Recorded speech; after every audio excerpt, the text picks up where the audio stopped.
every single retailer in the world must shop is IKEA.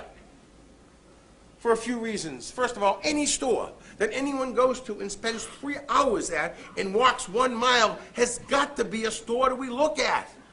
And when you go to IKEA, they have people that will follow you, and every time you stop, they want to know why you stopped. Think about it. Look at the signage that they have. Welcome to IKEA. Do we have a welcoming sign? Look at the use of signs. Every IKEA is independent of the other. They have a minimum of 4 full-time graphic designers developing different types of signs. It's okay to bring it back. Different way to handle a refund policy, isn't it? What about the services that you provide? There is nothing more frustrating for us to have a customer who we like and does business with us, and they go someplace else because they didn't know we did something. Shame on us. Not at IKEA. They let them know. And here's an educational sign. All right? The right size is the one too big. All right? The outer part should be wider and taller than the inner part. I have to tell you, I went to IKEA when they opened up near me. I'm in the store for 1 hour. I turned to my wife, I said, boy, we're getting great service. And she starts to laugh. I said, what's so funny? She said, we haven't talked to anybody yet. It's all from the signs that they do. Think about it.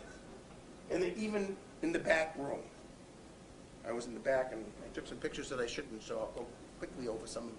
But they let people know as to how much business they're going to be doing to prepare themselves. And by the way, the next time you go into an IKEA, please go into the rug department.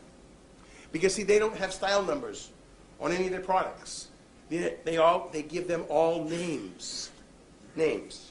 In the rug department, every rug is named after a Danish city. This is the God's honest truth, I could not make it up. Named after a Danish city, you say why? Simple. Because IKEA is a Swedish company, and the Swedes love to walk on the Danes. But look at the signs they use for their employees as well. Staff Cafe. And then talk about celebrating their designers. And look at this store. Visual display. A gallery of American crafts. Just 2 quick points here. One, look, they have signs. And there's 2 things I love about, first of all, they're boring as hell, all right, because they're just white with black lettering, and he could have put a frame on it. But forgetting that part, at least the font is big enough for someone to read. I can't stand looking at these signs that it's like a 12 or 14-point font, and I go to, like, what do you want to do? Just sell to rich young people? You know, come on, make it big enough for people to read, and plus put it on a slant so it makes it easier. And this area here, like the area that we have here, look how they utilized it. Now,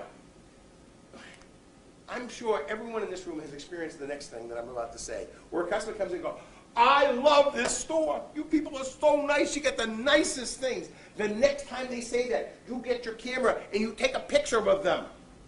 And you write down the quote and you go to and you send it out and you have it framed. And you put it up there so that you have a whole gallery. All right, and get the best known people in town. Oh, I love the store because. And get a picture and put it up there. How about, you know, the other thing that fries me about this business, you have some people that are really creative and you make some beautiful things and things that you'd be proud of. How come you don't take pictures of them and say who made it, when you made it, and put it up top there? You get the spot, place to do it. He's utilizing it. Ooh. Oh, this is considered number 1, top 5 guidance centers in the United States. Nope. I have it on the way. The point I'm making here, this one sign has sold more plants because the 10 top clean air plants. But one of the things that they do with their signage is they'll describe it. They say what it is. They make it a little easier. Obviously, different type of business. But here's one sign every store in this room must have about gift cards. Do you realize the return that you get on a gift card? Only 88% of them are returned. Where are you going to get 12% of your money? Think about it. Why not promote it? Here's the story. There are 10,000 different wine stores in the United States. This person decided to reinvent the way wine is sold. How can he reinvent it? Because what he did, he has it's best 8 new categories. One made it simple. Fizzy, those are sparkling wines, then it's fresh, soft, and luscious. Light, medium, full-bodied white. Then 3 categories of red, which are light, medium, full-bodied, juicy, smooth, and cake. And then sweet. Simple. And you go to the store, and you have all these signs. And here's the nice thing, little touch. See the little white boxes? He's given all these different wines nicknames to make it easier. Cabernet Sauvignon, they call it a racy rendezvous. But then he made one move with one sign that increased his business by 42% in 12 stores. Something simple and without marking anything down. Look at this. Grab a 6-pack and go with a box that you can put 6 bottles of wine in.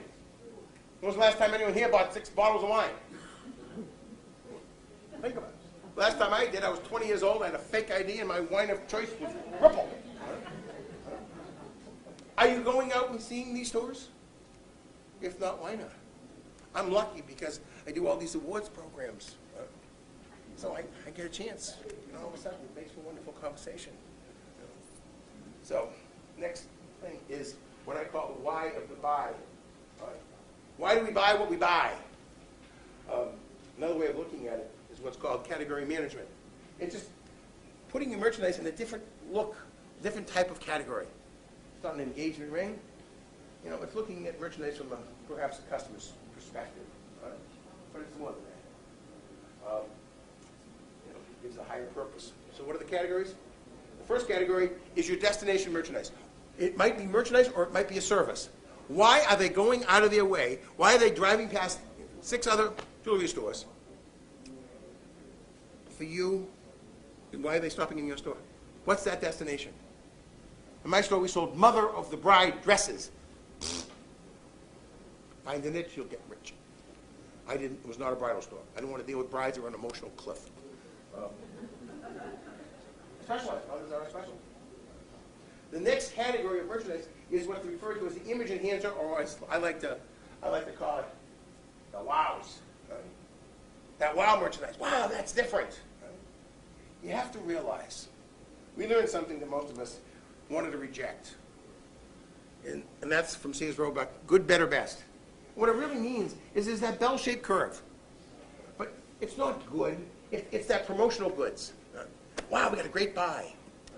And then it's that middle part here, this middle range here. No one really ever talks about it. Right? That's where we make all of our money. And it's the wow stuff. So you have 5 or 10% on each end of it. People talk all about that stuff.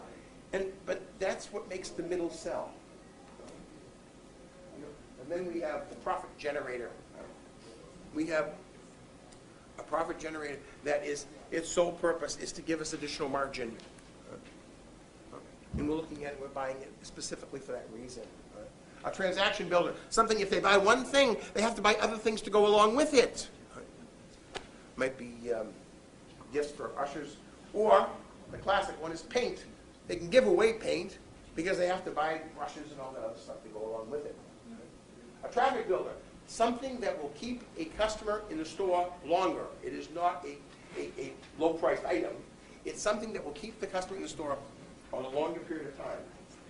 The basics, what's expected. There's certain things that they expect you to have. You don't have them? No. And then it's the turf protector. This is stuff that you don't necessarily want to carry, but you have to have it, because if you don't have it, they're not going to come into you. I used to work for the National Association of Truck Stop Owners. Very, very affluent people. What's the one product they don't want to sell?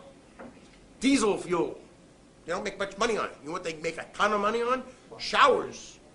All these computerized shower systems. They crank these things out. It's just looking at things a little bit differently. Why are we buying it? Are we carrying it in this category? All right. Quick survey. I'm going to ask the question. Just yell out the answers. Okay? Can anyone tell me the one thing that would aggravate you to such a point you'd never go back to the store again? You think of yourself as a customer. Never going back there again. What was it? Just yell it out. What? Rude. Good. What? Indifference. They didn't care if you were there. What else? Keep going. No one was there to help you. What else? Boring. What else? Help. They were, aggressive, pushy. What else? No product information. They were dumber than dirt. What else? Anything. Anything. The way the store looks. Huh? The way the store looked. Sort of run down. Whatever. What else? Anything? Didn't feel comfortable. You didn't feel comfortable? Good. Anything else? Anything at all? Heard a story about them. What did you say? Heard a story about them. Who said overpriced? Who said it first? You did? Yeah. Or was there someone else that said it before you? Was she cheating? I just repeated it louder. Oh, you repeated it loud. I'm no second. Okay. Thank you. Thank you. Think about that. I said anything. How many times did I say anything? I was dead meat if she opened her mouth first. Why didn't someone say price sooner? Because we don't shop well. But that's not, it doesn't make any difference what kind of group it is. I'll ask that question. You know, and yet, if I, as a retailer, what's about, it's price. We're going to be working with manufacturers. We're going to work on price. Price is only one tool. Only one tool in our arsenal. Right? Keystone pricing, that's dead. There are no formulas. You're the merchant. It is up to you to determine what the price is. Don't let anybody else tell you what it is. All right? My feeling is simple. If you live by price, you will die by price. I've been doing this too long. Don't believe me. Believe Harry. Harry Potter. Harry Potter did over $400 million at the movie theater at regular price, and every single person knew one thing. As soon as you cross that threshold, within 100 days, it's going to be marked down 98%.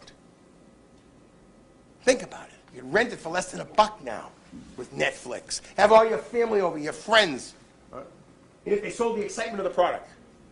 Last week I was at the Harry Potter ride at Universal. I waited 97 minutes with 3 kids. I love when Disney says it's the happiest place on earth. That's a lie. All right.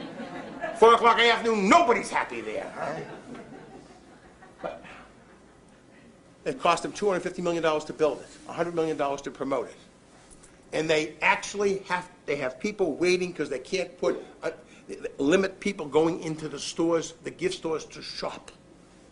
Whoa! That is cool. All right? It's not about price.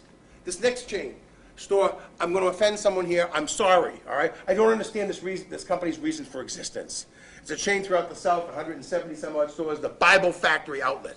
Why are we discounting the Bible? For 2,000 years we've been selling this book at regular price. Does the person that wrote it know it's being discounted? I don't think he'd be happy. Huh? You know, just because something's on sale, there's no reason to buy it. You know, the person that says, I am the cheapest in the county or the state, you are the biggest jerk in the county or the state. The only way you can differentiate yourself is price, and shame on you. See, stupid kills, just not nearly enough. You know, my feelings are, let's look for ways to increase our margins by 20% as opposed to looking for ways to reduce them by 20%.